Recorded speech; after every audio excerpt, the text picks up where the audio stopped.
السلام علیکم ورحمۃ اللہ وبرکاتہ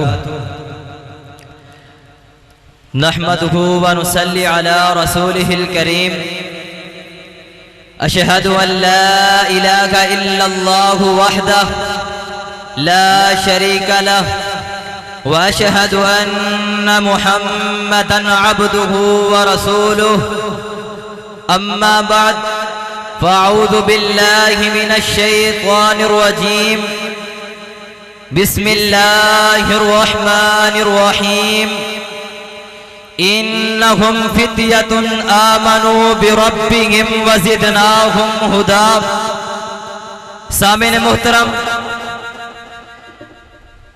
بلند پروازی، جفاکشی، امنگوں اور عزائم کا دوسرا نام جوانی ہے۔ یوں کہہ لیں کہ جوانی خالق کائنات کی طرف سے انسان کو ایک خاص نعمت عطا کی گئی ہے، کیونکہ اسی جوانی کے گرم خون، مضبوط بازو اور تازہ اپنے ذہن و دماغ کی وجہ سے جو نوجوان ہیں ہمارا، وہ اپنی آخرت کے چراغ کو روشن کر سکتا ہے، اور اپنی اسی جوانی کے گرم خون، مضبوط بازوؤں اور بے راروی اور آوارگی کی پاداش میں اپنے مستقبل کا چراغ گل بھی کر سکتا ہے، اور معاشرے کی تعمیر و ترقی کا سب سے اہم کردار اگر کوئی ہے تو نوجوانوں کے مضبوط بازوؤں میں ہے۔ اگر ہمارے نوجوان ٹھیک ہیں تو ہمارا معاشرہ ٹھیک ہے۔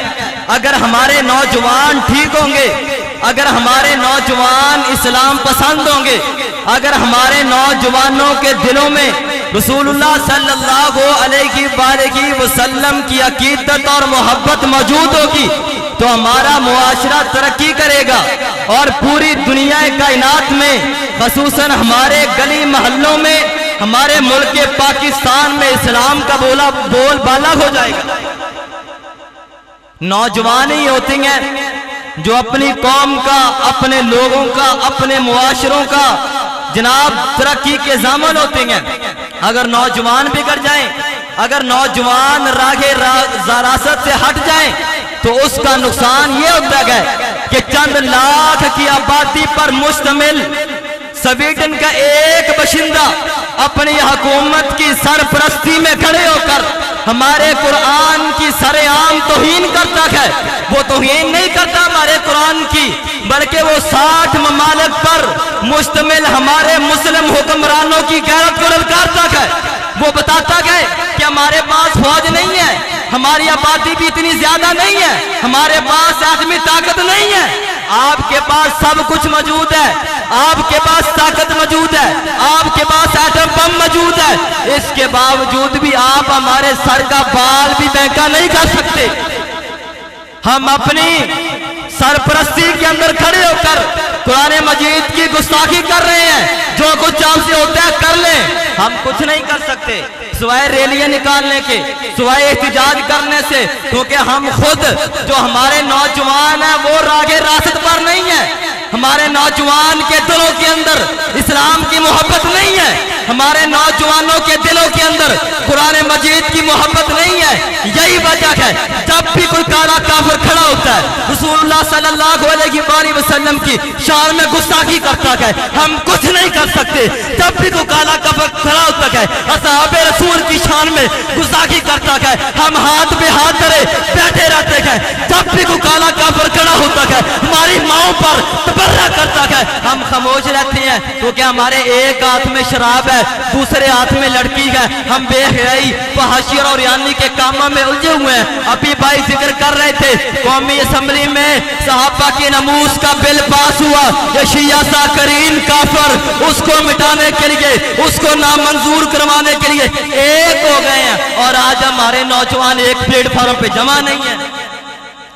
آج ہمارے نوجوان الگ الگ فرقوں میں، الگ الگ جتھوں میں بٹے ہوئے ہیں۔ اگر ہم ان کا مقابلہ کرنا چاہتے ہیں تو ہمیں ایک ہونا ہوگا، ہمارے نوجوانوں کو اٹھ کے کھڑا ہونا ہوگا، اپنے دلوں کے اندر قرآن مجید کی محبت کو بسانا ہوگا۔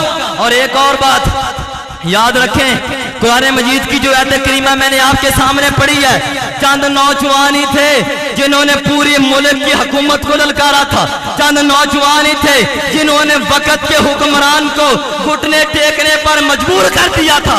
आज हम इतने लाख की आबादी में हैं, बल्कि इतने अरबों के अंदर मुसलमान हैं, एटमी ताकत हम है, 60 मुल्कों की हुकूमत हमारे पास है, 60 मुल्कों के सरबराह हम हैं, दुनिया की ताकत तरीन फौज हम हैं। इसके बावजूद भी दुनिया में हम जलील हो रहे हैं, इसके बावजूद भी हमारे कुरान की तौहीन हो रही है, इसके बावजूद भी अज़वाज मुतहरात पर तबर्राबाजी की जा रही है। मैं तो उन नौजवानों को कहना चाहता हूँ, गौर से सुनिए, हमारे होते हुए रसूलुल्लाह सल्लल्लाहु अलैहि वसल्लम की शान में गुस्ताखी की जाए और हम कुछ ना कर सके तो हमें मर जाना चाहिए। हमें जिंदा रहने का कोई हक नहीं है, हम जिंदा कौम नहीं है, हम मुर्दा हैं। हमारे जिंदा रहते हुए अज़वाज मुतहरात की शान में गुस्ताखी की जाए, हमारे जिंदा रहते हुए हमारी माओं पर तबर्राबाजी की जाए और हम कुछ कर न सकें तो हमें मर जाना चाहिए। हमें जिंदा रहने का कोई हक नहीं है, हमें सांस लेने का कोई हक नहीं है, हमें अपनी इस रोहे जमीन पर जिंदगी गुजारने का, तिजारत करने का, बिजनेस करने का, कारोबार करने का कोई हक नहीं है। आज की ये महफिल, आखिरी चंद बातें और इजाजत चाहता हूँ। आज की ये महफिल चंद नौजवानों ने सजाई है, चंद नौजवानों की मेहनत है। आप 523 वाले गांव मुबारकबाद के मुस्तहिक है, खालिसतन किसी भी इख्तिलाफ की वजह से नहीं, अपने नजरियात नहीं है, सिर्फ दीन की वजह से, इस्लाम की वजह से, इस्लाम की तालीम को आम करने के लिए और कुरान मजीद की तालीम को घर घर पहुंचाने के लिए आज इस मदरसे की बुनियाद रखी जाएगी। जिस पंडाल पे बैठेंगे आप, ये मदरसे की जगह है, ये चंद नौजवानों ने ली है। चंद नौजवान खड़े हुए हैं जो चाहते हैं कि हमारे घर घर में कुरान मजीद की तालीम हो, जो चाहते हैं हमारे नौजवान आए, हमारे पास बैठे, रसूलुल्लाह सल्लल्लाहु अलैहि वसल्लम के फरामीन को सुने, उन पर अमल करें, उनकी नमूज की हिफाजत करें, सहाबा का दिफा करें, कुरान का दिफा करें, इस्लाम का दिफा करें। लेकिन हम उनके साथ देने की बजाय उनकी टांगे खींच रहे हैं। हम कह रहे हैं भाई पहले गांव के अंदर इतनी मस्जिदें हैं, ये और बना रहे हैं, इनका क्या बनेगा, इनको कोई काम नहीं है। नहीं भाई, काम सबको होता है, काम सबको है, फर्क कोई भी नहीं है। इनके दिलों में कुरान की मोहब्बत है। नौजवान है, आप इनका साथ दीजिए, आपके गांव की तकदीर बदल जाएगी। आपके गांव की गलियों के अंदर इस्लाम से मोहब्बत करने वाले मुजाहिदीन पैदा होंगे। आपके गांव की गलियों के अंदर इस्लाम के साथ लगाव करने वाले शेर दिल नौजवान पैदा होंगे।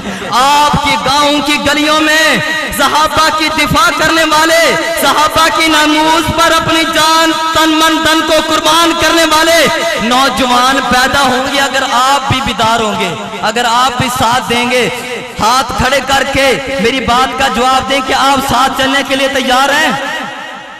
जिनके दिलों के अंदर इस्लाम की मोहब्बत है वो दोनों हाथों को बुलंद करके कहें कि आप साथ चलने के लिए तैयार हैं।